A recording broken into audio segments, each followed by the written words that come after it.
આરોપી સુસાઇડ નોટમાં ચોખ્ખું લખેલું છે અમિતે, જે આરોપી છે બધાના નામ જોગ લખીને ગયો છે છોકરો અમારો.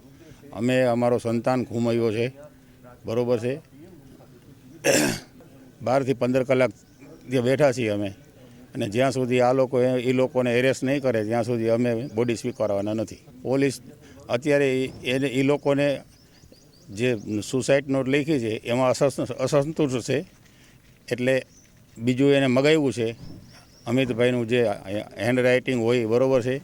અમે એક એમને આપ્યું પણ, અને બીજું એમની જે જ્યાં નોકરી કરતો ત્યાંથી પણ મંગાવેલું છે.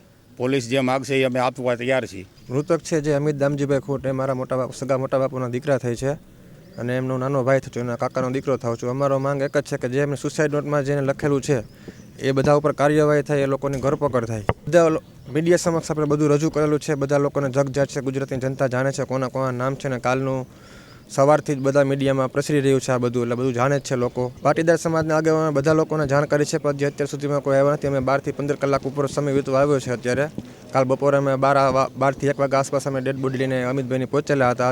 આજે હમણાં 12 થી 1 વાગ્યાના 2 થી 3 કલાકની વાર છે. હેન્ડ રાઇટિંગના પુરાવા આપેલ છે, આપણે પોલીસ સમક્ષ રજૂ કરે છે, પણ જે સુસાઇડ નોટમાં હેન્ડ રાઇટિંગ આપેલ છે એ હેન્ડ રાઇટિંગમાં, અને અમે જે હેન્ડ રાઇટિંગ આપેલું છે એ પોલીસમાં અસંતુષ્ટ છે. એટલે હજી બીજું હેન્ડ રાઇટિંગ અમે જ્યાં નોકરી કરતા અમિતભાઈ એ જગ્યાએથી અમે હેન્ડ રાઇટિંગ મંગાવેલું છે, અને એ પોલીસ સમક્ષ રજૂ કરવાની અમારી માંગ એક જ છે કે જે તે સમયે અમને ન્યાય મળે. અત્યારે આ કોઈ સુસાઇડમાં પોતે આત્મહત્યા કરેલું અમને લાગતું નથી. આ જે તે સમયે બનાવ બની ગયો છે, અને આખું અલગ રાજકારણ હોય એવું અમને દેખાઈ રહ્યું છે અમારા પરિવારને.